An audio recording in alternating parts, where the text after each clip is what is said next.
Approximately 19 million Americans take fish oil supplements. We're told that fish oil supplements are rich in omega-3 fatty acids, which help with heart health and joint health. Fish oil marketing claims are now being challenged by medical studies. My guest, Dr. Chad Walden, is an expert in the field of physical therapy, nutrition, and nutraceuticals.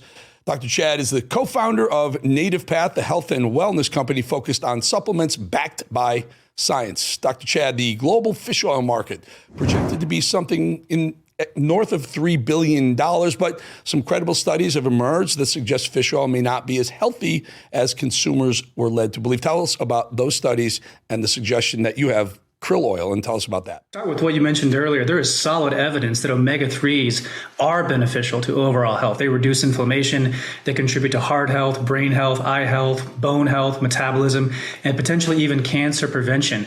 And if we were all eating a healthy diet, we would get plenty of omega-3s from fish and seafood and eggs and grass-fed meat. But the problem is in the modern world, we do not eat healthy enough, so we're often lacking in omega-3s. We also get way too much omega-6 fat. The issue is when most people hear omega-3, they think fish oil. So hundreds of supplement companies have really seized the opportunity to supply fish oil to consumers in hopes of augmenting the omega-3s we need. But the truth is the studies that are coming out about fish oil, it's a little murky. You know, Harvard Health published a major study of multiple randomized trials testing fish oil against a placebo.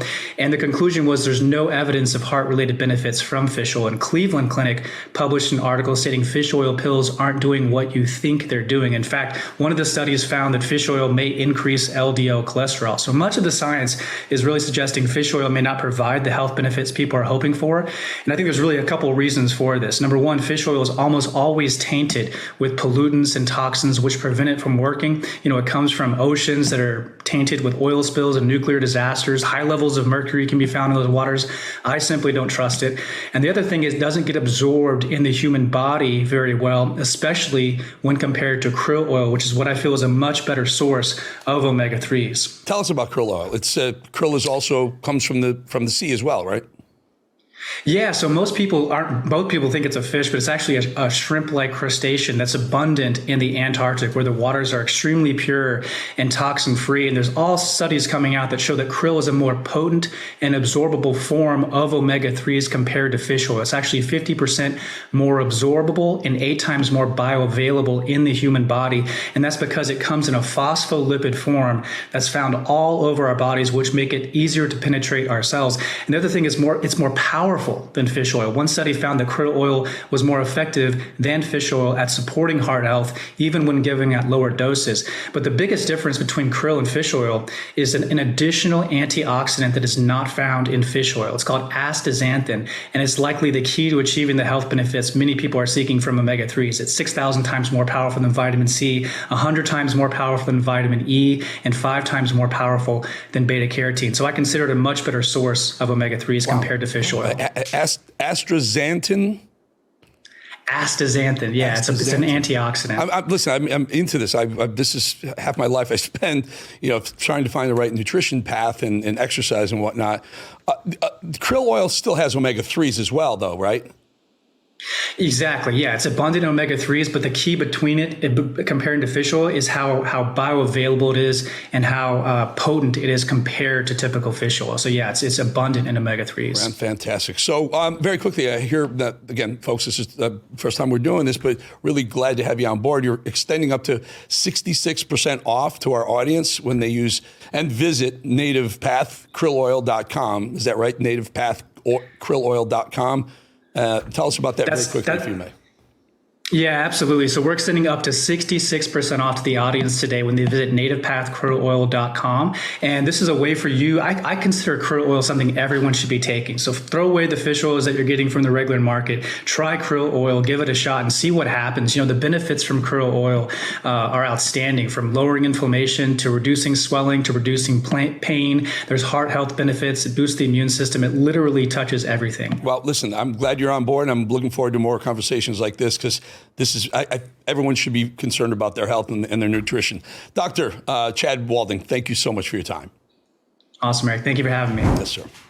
All righty, folks. Let's do a little of these. We like these rapid reactions, we call them. Donald Trump absolutely obliterated Ilhan Omar. Of course, nobody should be surprised. Omar has done nothing but spew her mouth since Charlie Kirk was killed, all negative, and she continues to spew toxicity and lies on a daily basis. Listen to what the president had to say about, I would say, not one of America's worst elected, I would say America's worst elected and dumbest elected official.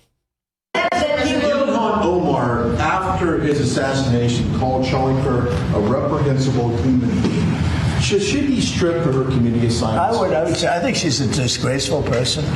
You know, I think she's a disgraceful person, a loser. It's amazing the way people vote. I know it's people from her area, maybe of the world. I don't know. They got here and they vote her in. It's hard to believe, but I think she's a disgusting person. And one more question, if I could. Don't hold back. I agree with you, Mr. President.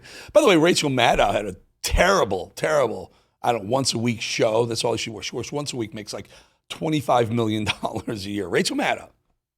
Party of the people, though. Right. I mentioned Charlie Kirk's name once. Not only that, but she only used Kirk's name to take a shot at Trump. Get this. Another headline today, quote, White House plans broad crackdown on liberal groups.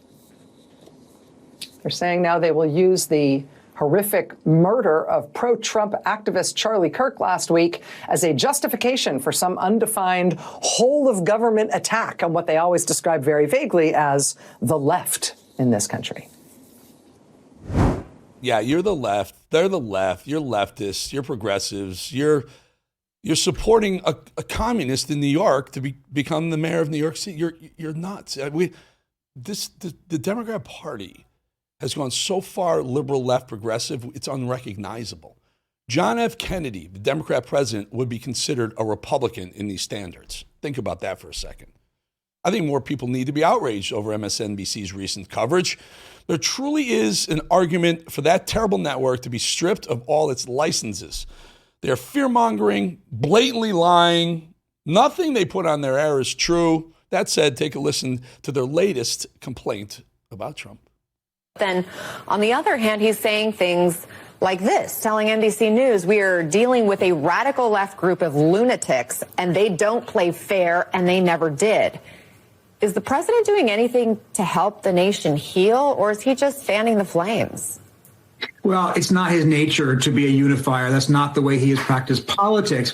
Look, most presidents at some point or another practice the politics of division, but typically in a national crisis, at a moment when people are so on edge, when something terrible has happened like this, the traditional playbook for a president is to try to calm the waters. That's Peter Baker of the New York Times talking to MSNBC. Peter Baker's a longtime journalist. They've never liked the Republican president, but what they both fail to recognize is that President Trump didn't just lose a supporter in Charlie Kirk. He lost a friend. They were friends before they were supporters. Yeah, Charlie Kirk was very instrumental in getting Trump elected, but Charlie's assassination hit Trump personally. So stop with the, compare what if isms that they always want to do. It's never happened to you Democrats, right? It's never happened, number one. And it certainly has never happened to someone as close to the presidency as Charlie Kirk was. CNN, to no surprise, taking the same stance as their radical buddies over at MSNBC, DNC, or MS Now. They too are taking the insane stance that somehow Trump is making things worse in America right now. But listen to this noise. Yeah, Dana, I mean, it certainly seems when it comes from the White House that this idea that there would be some kind of call for unity or some call to tone down the temperature, that moment has passed, and that it is clear President Trump is going to continue to blame the left. We heard in a brief phone interview with NBC over the weekend, President Trump in the same breath said that he wants the nation to heal, but then added that they were dealing with a group of radical left lunatics and they don't play fair. You know where I stand on this, folks. I'm not ready to call for unity. I'm not looking for violence, but I'm not ready to say, oh, everything's fine here. Let's go get over it and move on. No. I'm pissed. We're pissed. Stop it. Don't tell us how to grieve this, okay? We'll handle it. MSNBC, CNN, losers. Oh, we have time. Now let's do this one after. We'll be back in 2.5 minutes. We'll do it after the break.